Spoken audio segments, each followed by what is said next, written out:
Good morning प्यारे बच्चों। आपने पहले वाला रिवीजन कंप्लीट कर लिया ना, है ना। अच्छे से रीडिंग कर लेना बेटा, ओके। अब हम आज अपना रिवीजन पार्ट 2 स्टार्ट करने वाले हैं। ठीक है बेटा, क्लास 3 रिवीजन पार्ट 2 हमने उसमें पार्ट 3 तक कंप्लीट कर लिया था। अब हमारा पार्ट 4 कंप्लीट करने वाले हैं। ठीक है, तो पार्ट 4 भलाई का बदला। इसमें क्वेश्चन आंसर्स हैं। प्रश्न नंबर 1, प्रश्नों के उत्तर दीजिए। भोला के दोस्त ने उसको बंदर के पास जाने से क्यों मना किया था? तो क्यों मना किया था? भोला के दोस्त ने उसको बंदर के पास जाने से मना किया क्योंकि वे ऐसा मानते थे कि जानवर का कोई भरोसा नहीं होता है और वह तुम्हें काट लेगा। ठीक है, इसलिए भोला के दोस्त ने उसको बंदर के पास जाने से मना कर दिया था। खै, भोला ने बंदर का इलाज कैसे किया? तो भोला ने बंदर का कांटा निकाला और जख्म पर दवाई लगाई और पट्टी बांधकर उसका इलाज किया। ग वाला प्रश्न है, बंदर की पीड़ा कैसे शांत हुई थी? तो कांटा निकलने और दवाई लगने की वजह से बंदर की पीड़ा शांत हो गई थी। पीड़ा मतलब होता है दर्द।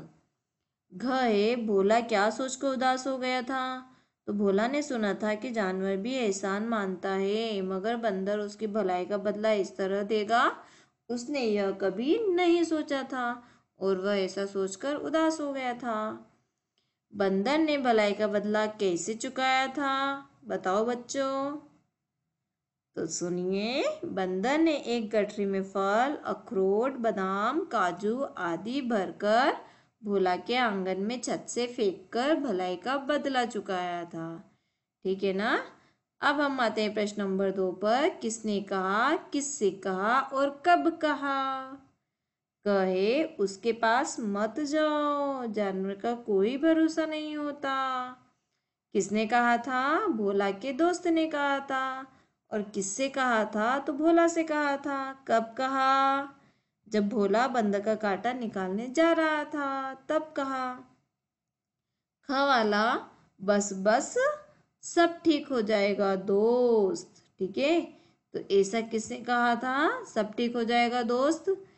तो किसने कहा? भोला ने। और किससे कहा? बंदर से। और कब कहा? जब भोला बंदर के जख्मों पर दवाई लगा रहा था तब कहा, है ना।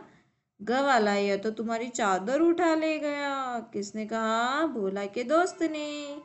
किससे कहा? भोला से कहा। और कब कहा? जब बंदर घर की छत पर सूख रहे कपड़ों से चादर उठाकर ले गया था तब कहा। अब प्रश्न नंबर 3 है, सही शब्द चुनकर वाक्य पूरे कीजिए।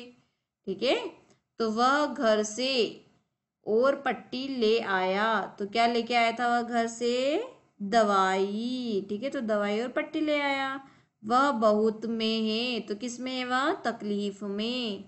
वह के कारण चिड़चिड़ा हो गया है। किसके कारण? दर्द के कारण। बंदर उसकी को समझ गया था। किसको समझ गया था? भावना को। जानवर भी डैश मानता है। क्या मानता है? एहसान मानता है।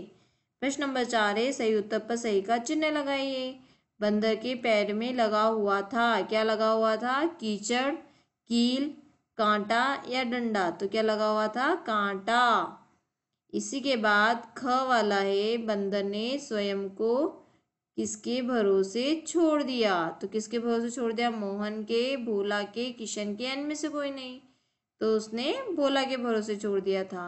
भोला ने किसको हौसला रखने को कहा? बंदर को, कि हौसला रखो दोस्त, सब सही हो जाएगा। गठरी में भरे हुए थे। क्या भरे हुए थे? अखरोट, बादाम, काजू, ये सभी। तो ये सभी भरे हुए थे। ठीक है, इसके बाद हम आते हैं वाक्यों में प्रयोग कीजिए। ठीक है, जैसे कांटा, तो कांटा शब्द वाक्यों में क्या प्रयोग करोगे? भोला ने बंदर के पैर से कांटा निकाला। ठीक है, या मेरे पैर में कांटा चुभ गया। आप कुछ भी वाक्य बनाओ, बट अर्थपूर्ण वाक्य होना चाहिए और उचित वाक्य होना चाहिए, सही क्रम में जमा हुआ वाक्य होना चाहिए। ठीक है। खुशी, मोहन को दूसरों का दर्द दूर करके खुशी मिलती है। हमें भी दूसरों का दर्द दूर करके खुशी मिलती है ना। उदास, राम की परीक्षा में फेल हो जाने पर वह उदास हो गया। ठीक है, अब हम आते हैं शुद्ध रूप पर। ठीक है, हिंदी एक वैज्ञानिक भाषा है। हम जैसा बोलते हैं वैसा ही लिखते हैं। यदि हमारा उच्चारण अशुद्ध होगा तो हम उस शब्द को कैसे लिखेंगे, अशुद्ध लिखेंगे, यानी कि हमसे मिस्टेक हो जाएगी, गलती हो जाएगी, है ना। तो यहाँ पर अशुद्ध शब्द दिए, आपको शुद्ध कर कर लिखना है। गांव, तो देखो यहाँ पर यहाँ पर ओनली बिंदु लगा हुआ है, तो जबकि गांव में चंद्र बिंदु लगता है। दवाई, यहाँ पर यह में बड़ी की मात्रा नहीं आती बल्कि बड़ी ई आती है। दोस्त, दोस्त नहीं होता है, आधा स आता है, दोस्त। अगला है भरोसा, भरोसा नहीं होता है, भरोसा होता है। अगला है मालूम, ल में छोटे ऊ की मात्रा नहीं बड़े ऊ की मात्रा आती है। फिर नेक्स्ट है अखरोट, अखरोट नहीं होता है, अखरोट, क की जगह क्या आएगा, ख आएगा। ठीक है, इस तरह से हमारा पार्ट 4 पूरा हुआ। अब हम आते हैं पार्ट 5 पर, ऐसे उड़ा हवाई जहाज। ठीक है, पार्ट 5 है, इसका प्रश्न नंबर 1 है, लियोनार्डो दा विंची ने लोगों को क्या बताया, तो क्या बताया था उन्होंने, मनुष्य भी पक्षियों की तरह उड़ान भर सकता है, यानी कि उड़ सकता है ना। ख वाला प्रश्न है, विज्ञान की ऐतिहासिक विजय क्या थी, तो क्या थी, हवाई जहाज का आविष्कार हो गया था ना। तो राइट बंधुओं द्वारा हवाई जहाज का आविष्कार कर कई उड़ानें भरी गई। कल तक जो जादू था वह आज वास्तविकता में बदल चुका था। यही विज्ञान की ऐतिहासिक विजय थी। राइट बंधुओं का स्वभाव कैसा था, तो वे बड़े धुनी थे, है ना, यानी कि धुन के पक्के थे वो। उनके मन में कुछ नया काम करने की बड़ी लगन थी। ठीक है, अगर कुछ भी नया काम उनको दिख जाता था तो वे उनको बड़ी लगन से करते थे। राइट बंधु किस बात के लिए उत्सुक थे, राइट बंधु ने उड़ने वाले ग्लाइडरों के बारे में सुना तो वे बहुत उत्सुक हो गए। वे ग्लाइडरों के काम करने के ढंग को जान सके ताकि उनमें सुधार कर हवा में उड़ान भर सके, इसलिए वे बहुत उत्सुक थे। हवाई जहाज की खोज से क्या हुआ, तो क्या हुआ था, दुनिया के एक हिस्से से दूसरे हिस्से के बीच की लंबी दूरियां जिन्हें तय करने में दिन महीने लग जाते थे, अब वे सिर्फ कुछ ही घंटों में पूरा किया जा सकता है ना। प्रश्न नंबर 2 है, सही कथन के सामने सही तथा गलत कथन के सामने गलत का चिन्ह लगाइए। राइट बंधुओं ने जहाज का आविष्कार किया, तो यस सही। राइट बंधु अमेरिका के इंजीनियर के बेटे थे, नहीं, है ना, वो तो एक गरीब पादरी के बेटे थे। राइट बंधुओं ने सर्वप्रथम 1904 में पहला वायुयान उड़ाकर दिखाया, तो ये गलत वाक्य है। जहाज 40 मीटर उड़ान भरने के बाद फिर नीचे आ गया, यह सही। राइट बंधु को सफलता नहीं मिली, गलत, उनको सफलता मिली, है ना। प्रश्न नंबर 3 है, सही शब्द लिखकर वाक्य पूरे कीजिए। सबसे पहले गुब्बारे में कौन सी गैस भरकर उड़ाने की कोशिश हुई, तो कौन सी गैस, गरम गैस। ठीक है, राइट बंधु देश के एक पादरी के बेटे थे, तो कहाँ के, अमेरिका के। डैश को खींचकर तख्तों पर लाया गया, किसको खींचकर, विमान को खींचकर तख्तों पर लाया गया। उसके मन में कुछ नया काम करने की बड़ी लगन थी। ठीक है, इस तरह उड़न मशीन को क्या कहा गया, ग्लाइडर। ठीक है, ध्यान रखना बेटा, उड़न मशीन को क्या कहा गया, ग्लाइडर कहा गया। प्रश्न नंबर 4 है, सही उत्तर पर सही का चिन्ह लगाइए। ठीक है, जैसे क वाला है, राइट बंधुओं ने क्या बनाया था, तो आपको पता है क्या बनाया था, हवाई जहाज। राइट बंधु पहले क्या बनाते थे, साइकिल बनाते थे, उनकी मरम्मत करते थे।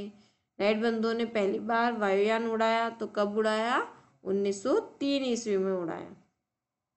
सबसे पहले किस में गैस भरकर उड़ाने की कोशिश हुई, तो गुब्बारे में गैस भरकर उड़ाने की कोशिश की गई। ठीक है, इसके बाद यहाँ हम आते हैं अनेक शब्दों के लिए एक शब्द।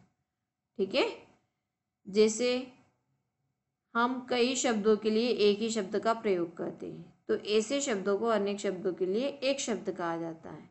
वह मेरा रोज का कार्य है, तो रोज का कार्य को हम क्या बोल सकते हैं, दैनिक। ठीक है, इसी तरह यहाँ और भी शब्द दिए हैं, जैसे जो पुराणों से संबंधित हो तो उनको बोलते हैं पौराणिक। जो ईसाइयों का धर्मगुरु हो, पादरी। जिसे स्वयं पर विश्वास हो, आत्मविश्वासी। जो इतिहास से संबंधित हो, ऐतिहासिक। ठीक है बेटा, तो अपना सिलेबस भी अच्छे से देख लेना। क्वेश्चन मैंने पैटर्न बता दिया है, किस टाइप के क्वेश्चन आएंगे। ठीक है, उस तरह से अच्छे से कंप्लीट करते जाना। ठीक है, अगला प्रश्न है, निम्नलिखित शब्दों के विलोम शब्द लिखिए। जैसे शिक्षा का क्या होगा, अशिक्षा। सफल का असफल। जमीन का आसमान। दिन का रात। सच का झूठ, पुरानी का नई, लंबी का छोटी, निराशा का आशा। इस तरह से अपना हिंदी वाला बुक यहाँ पर कंप्लीट होता है बेटा। अब मैं यहाँ पर आपको व्याकरण स्टार्ट करने वाली हूँ। ठीक है बेटा, तो व्याकरण में पार्ट 1, ठीक है, ये पार्ट 1 के क्वेश्चन आंसर्स हैं अपने, ठीक है ना। पार्ट 1 में प्रश्न नंबर 1 है, प्रश्न नंबर 1 है भाषा के कितने रूप होते हैं। तो कितने रूप होते हैं भाषा के? 2 रूप होते हैं। कौन कौन से? एक लिखित और एक मौखिक रूप, ठीक है। कक्षा कार्य लिखना किस भाषा का उदाहरण है? तो लिखना से ही पता चल रहा है लिखित भाषा का उदाहरण है। भाषा का शुद्ध प्रयोग का ज्ञान किसके द्वारा होता है? तो व्याकरण के द्वारा होता है, ठीक है। अब यहाँ पर देखो, पतंग उड़ाओ, पतंगों पर लिखी भाषाओं को रेखा खींचकर राज्यों से मिलाइए, ठीक है। तो जैसे यहाँ मराठी है ना, तो मराठी भाषा दी गई है, आपको इनके राज्य से मिलाना है। तो मराठी भाषा कहाँ बोली जाती है? महाराष्ट्र में, ठीक है। कन्नड़ कहाँ बोली जाती है? कर्नाटक। कश्मीरी भाषा कश्मीर में बोली जाती है। तमिलनाडु में बोली जाती है। और गुजराती गुजरात में बोली जाती है, ठीक है। याद रखिएगा बेटा अच्छे से। अगला प्रश्न है, वाक्यों के सामने सही तथा गलत का चिन्ह लगाइए। हिंदी की लिपि रोमन है, ये तो गलत है, क्योंकि हिंदी की लिपि क्या है? देवनागरी। हमारी राजभाषा हिंदी है, तो ये सही है। ओडिशा के लोग हिंदी बोलते हैं, तो ये क्या है? गलत वाक्य है, ठीक है। व्याकरण से हमें शुद्ध भाषा का ज्ञान होता है, सही। अब निम्नलिखित प्रश्नों के उत्तर लिखिए, ठीक है। यहाँ पर जैसा पहला वाला प्रश्न दिया गया है, भाषा किसे कहते हैं, तो बेटा व्याकरण के प्रश्नों को भी अच्छी तरह से देखिएगा, ओके। कुछ प्रश्न इनमें से भी आएंगे, है ना। तो भाषा किसे कहते हैं? जिस साधन के द्वारा हम अपने विचारों या बातों को दूसरों पर प्रकट करते हैं, ठीक है, उसे क्या कहते हैं? भाषा कहते हैं। हम अपने विचार या बातों को दूसरों को समझाते हैं, दूसरों के सामने प्रकट करते हैं, तो उसे क्या कहते हैं? भाषा कहते हैं। प्रश्न नंबर 2 है, भाषा के कितने रूप होते हैं? तो भाषा के कितने रूप होते हैं? भाषा के 2 रूप होते हैं, ठीक है। उनके नाम क्या है? एक लिखित भाषा है और एक मौखिक भाषा है। लिखित और मौखिक भाषा की परिभाषा लिखिए, तो आपको पता होना चाहिए लिखित भाषा क्या है, ठीक है। तो सबसे फर्स्ट है मौखिक भाषा। भाषा का वह रूप है जिसमें अपने मन के विचारों को बोलकर दूसरों को प्रकट करते हैं, यानी कि इसमें मन के विचारों को बोलकर प्रकट किया जाता है, ठीक है, इसलिए ये मौखिक भाषा है। और लिखित भाषा क्या होती है? तो इसमें लिखकर प्रकट करते हैं, अपने मन के विचारों को लिखकर प्रकट करते हैं, ठीक है, तो यह लिखित भाषा है। नेक्स्ट क्वेश्चन है, व्याकरण क्या है? तो व्याकरण क्या है? व्याकरण वह विधा है जिससे हमें भाषा का सही सही बोलना, पढ़ना, लिखना और समझना आता है, ठीक है, यानी कि हम भाषा को सही सही बोल सकें, पढ़ सकें और लिख सकें, ठीक है। तो वह विधा क्या कहलाती है? व्याकरण कहलाती है। अब हम आते हैं अपने पार्ट 2 पर, ठीक है। पार्ट 2 जिसका नाम है वर्ण। इसके प्रश्न उत्तर हैं, सही विकल्प चुनिए। भाषा की सबसे छोटी इकाई क्या होती है? तो क्या होती है? सबसे छोटी इकाई वर्ण होती है। वर्ण कितने प्रकार के होते हैं? तो आपको पता होना चाहिए वर्ण कितने प्रकार के होते हैं, बताओ। अच्छा, तो वर्ण 2 प्रकार के होते हैं, ठीक है ना। एक होता है स्वर और एक होता है व्यंजन, ठीक है। तो वर्ण 2 प्रकार के हो गए। अब हम आते हैं क ख ग घ क्या कहलाते हैं? तो ये क्या है? व्यंजन है। 2 व्यंजनों को जोड़कर क्या बनता है? तो जब भी 2 व्यंजन जुड़ते हैं तो उससे संयुक्त व्यंजन बनते हैं। संयुक्त का ही मतलब होता है व्यंजनों का जुड़ना। अगला है, वाक्यों के सामने सही तथा गलत का चिन्ह लगाइए। अब आप बताना वर्ण के कितने भेद होते हैं? तो देखो 3 भेद होते हैं, ये तो गलत है। अभी हमने पढ़ा वर्ण के तो 2 ही भेद होते हैं, स्वर और व्यंजन, है ना। फिर अगला है व्यंजनों का उच्चारण स्वतंत्र होता है? नहीं, व्यंजनों का उच्चारण क्या होता है? स्वतंत्र नहीं होता है ना। व्यंजन जो होते हैं वो स्वर की सहायता से बोले जाते हैं। वर्ण सबसे छोटी ध्वनि है, यस। स्वर जो है वो संख्या में 33 होते हैं? नहीं, स्वर की संख्या कितनी होती है? 11 और व्यंजन होते हैं 33। अगला है प्रश्नों के उत्तर लिखिए। वर्ण किसे कहते हैं? तो जिस ध्वनि के टुकड़े ना हो सके उसे वर्ण कहते हैं। ठीक है। वर्ण के कितने प्रकार होते हैं? 2 प्रकार के होते हैं। पहला स्वर होता है और दूसरा व्यंजन। प्रश्न नंबर 3 है, स्वर और व्यंजन में क्या अंतर होता है? तो आपको पता होना चाहिए स्वर और व्यंजन में क्या अंतर होता है। चलो अच्छा, कौन बताएंगे? पता है ना? Okay, very good. तो देखो, स्वर और व्यंजन में पहला अंतर, स्वर जो होते हैं हिंदी वर्णमाला में स्वर 11 होते हैं। ठीक है। और व्यंजन हिंदी वर्णमाला में व्यंजन 33 होते हैं। ठीक है।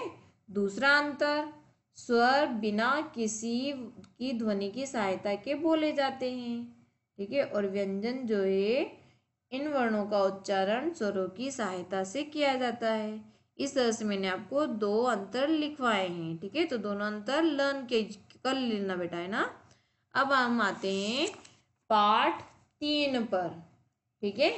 पाठ 3 जिसका नाम है मात्राएं। ठीक है। मात्राओं में से कुछ भी नहीं है। पाठ 4 जिसका नाम है शब्द और वाक्य। ठीक है। शब्द किससे बनते हैं? तो देखो, शब्द किससे बनते हैं? लिपि से, वर्ण से या व्यंजन से? तो शब्द जो होते हैं वो वर्ण से बनते हैं। ठीक है ना। और वाक्य किससे बनते हैं? तो वाक्य शब्द से बनते हैं। ये बात भी ध्यान रखना। ठीक है। वर्ण से शब्द बनते हैं और शब्द से वाक्य बनते हैं। है सार्थक शब्द नहीं है। कौन सा सार्थक शब्द है? तो देखो, इसमें सार्थक शब्द क्या है? नदी। और कौन से नहीं है? तो ननम और कसौ। ठीक है। वाक्य बनते हैं। वाक्य किससे बनते हैं? आयोगवाह से, संज्ञा से या शब्दों से? तो अभी जस्ट मैंने बताया था, वर्ण से शब्द बनते हैं और शब्दों से वाक्य बनते हैं। ठीक है। इसका अगला क्वेश्चन देख लेते हैं हम। दिए गए वाक्यों में शब्दों को सही क्रम लगाकर उचित वाक्य बनाइए। ठीक है। जैसे फर्स्ट दिया है, गिलास पर मेज रखा है। गिलास पर रखा मेज है ना। तो इसका उचित वाक्य क्या बनाओगे आप? मेज पर गिलास रखा है। ठीक है।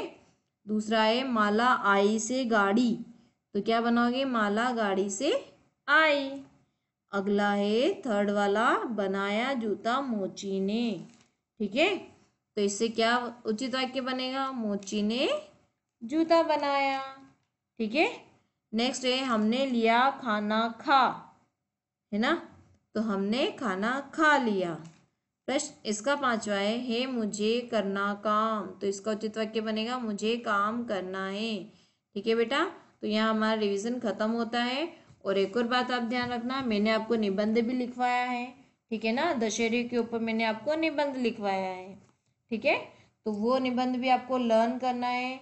उसके अलावा आपको और भी लर्न करना है। जैसे अगर दीपावली का आ जाता है, होली का आ जाता है, ठीक है, मकर संक्रांति का आ जाता है, तो इससे रिलेटेड आपको और भी निबंध लर्न करना है। ओके बेटा।